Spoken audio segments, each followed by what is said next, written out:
ఏంటంటే రామాయంపేటలో కానీ రామాయంపేట మున్సిపాలిటీలో కానీ రామాయంపేట మండలంలో కానీ నిజాంపేట మండలంలో కానీ ఈ ప్రాంతంలో ఈ బ్లాక్లో ఉన్న శంకరంపేట మండలంలో కానీ ఈ మండలాలకు పూర్తి బాధ్యత రామాయంపేట పట్టణం నుంచి మేము వహిస్తున్నాం.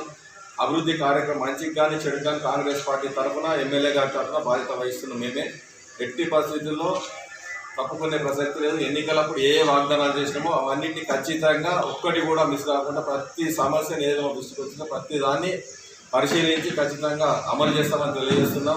ఎందుకంటే వచ్చి నెల రోజులు కూడా కాలేదు. ఎమ్మెల్యే గారు కూడా సీఎం గారు ఇప్పటి దావూద్ పర్యటనలో వెళ్ళడం జరిగింది కాబట్టి ఎమ్మెల్యే గారు కూడా అందుబాటులో లేకుండే. ఇప్పుడు ఎమ్మెల్యే గారు వచ్చిన తర్వాత ఖచ్చితంగా ప్రతి గ్రామాన్ని ప్రతి వార్డుని యూనిట్గా తీసుకొని మేము అప్పుడు ఏమైతే హామీలు ఇచ్చినామో అవన్నీ నెరవేర్చడానికి ప్రయత్నిస్తూ అన్ని సమస్యలను పరిష్కరిస్తామని తెలియజేస్తూ, అదేవిధంగా రామాయంపేట పట్టణానికి వచ్చినట్టయితే రామాయంపేట పట్టణంలో ముఖ్యంగా 2 సమస్యలు మా ముందు. రామాయంపేటలో డబుల్ బెడ్రూమ్ సమస్య.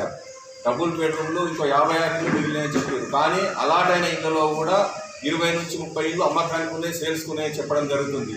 ఎట్టి పరిస్థితుల్లో సేల్స్ తిరిగి అమ్మకానికి మేము అనుమతించే ప్రసక్తి లేదు.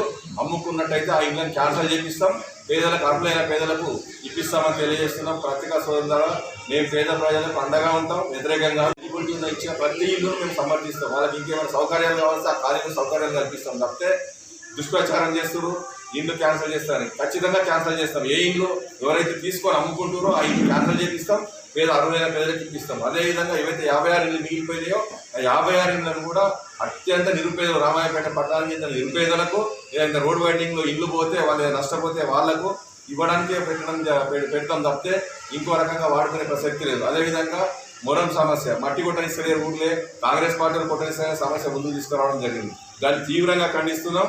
మొరం గుట్టడానికి మేము వ్యతిరేకం కాదు. వాళ్ళకి ఏదైతే 10 సంవత్సరాలుగా అలవాటు అయిందో ఆ ప్రయత్నాన్ని ఆపిస్తున్నాం. వాళ్ళు ఏదో 10 సంవత్సరాలుగా గుట్టలన్నీ దొబ్బేసారు. గుట్టలను దొబ్బి 500కు 600కు 700కు ఒక ట్రాక్టర్ అమ్మడం జరిగింది. దాన్ని కాంగ్రెస్ పార్టీ తీవ్రంగా ఖండిస్తుంది. ఇప్పుడు కూడా అదే స్టాండ్ మీద ఉన్నాం.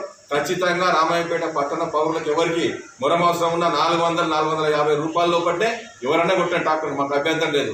400 కొట్టినట్టయితే స్వచ్ఛందంగా మేము ముందు నిలబడి మొరం కొట్టుకొని అనుమతిపిస్తాం. ఎందుకంటే వాళ్ళ ప్రభుత్వానికి ఎలాంటి ట్యాక్స్ కట్టడం లేదు. ఒరిజినల్గా తీసుకుంటే వాళ్ళు ట్యాక్సీ కట్టాలి. ట్యాక్సీ కట్టాలంటే ట్రాక్టర్కి 300-400 ట్యాక్సీ కట్టాలి. కడితే ఒక మామూలు ఇల్లు కట్టుకోవడానికి 800-1000 రూపాయలు ఒక ట్రాక్టర్. మేము దానికి ఖండిస్తున్నాం. ఎట్టి పరిస్థితుల్లో వాళ్ళు ట్యాక్సీ కట్టలేరు కాబట్టి మన ప్రజలు కట్టుకునే ప్రజలకు అందుబాటులో ఉండాలని కనీసం ఒక 100 రూపాయలను తగ్గించి 500 దందా చేసేది లేదు. దందాలన్నీ టీఆర్ఎస్ నాయకులకు అలవాటు.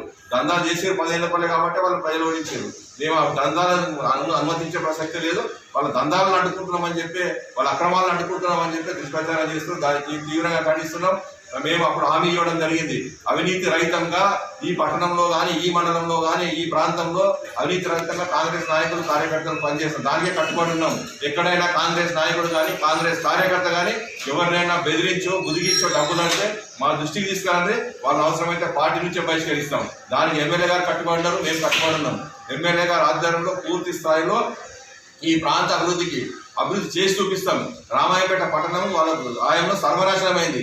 ఇలా రామాయంపేట పట్టణంలో హైవేలు పోయిన రోడ్ను మట్టి పోసి రోడ్లు నడిపించారు. వాళ్ళు 10 సంవత్సరాల నుంచి మొరం పోసుకుంటా డాంబర్ రోడ్డు ఖరాబ్ చేయడం జరిగింది. మేము అట్లా కాదు, వైడనింగ్ స్పష్టంగా ఈ బైపాస్ నుంచి ఆ బైపాస్ వరకు వైడనింగ్ చేస్తాం, డివైడర్లు పెడతాం. అన్ని సమస్యలు ఒకటొకటి 1-2 నెలలు ప్రణాళిక తీసుకొని ముందుకు పోతాం.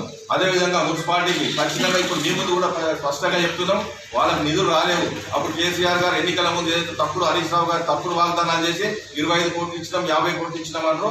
₹1 కూడా రామాయంపేట పట్టణానికి అభివృద్ధికి రాలేదు. వాళ్ళు రాలేదు కాబట్టి ఆ నిధులు ఖచ్చితంగా ఆపేయడం జరిగింది. వాళ్ళు పెట్టిన ప్రాంతాల్లో మేము పెట్టడం ఉండదు. ఎక్కడ ప్రజలకు అవసరమో ఎక్కడ ఈ ప్రాంత ప్రజలకు అవసరమో అవి అక్కడే కొత్త నిధులు తీసుకొచ్చి అక్కడే అభివృద్ధి చేస్తాం తప్పితే వాళ్ళ ఈ కౌన్సిలర్ పెట్టినానో చైర్మన్ పెట్టినానో వైస్ చైర్మన్ పెట్టినానో మేము పనులు చేయదలుచుకోలేదు.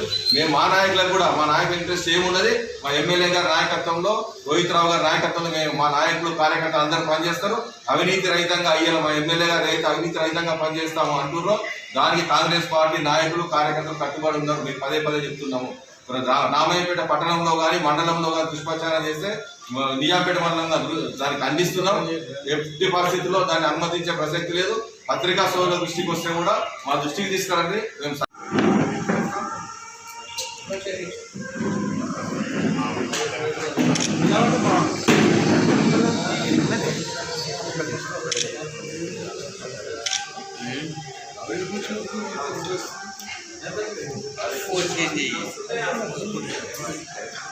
ఇదే వాడుతుంది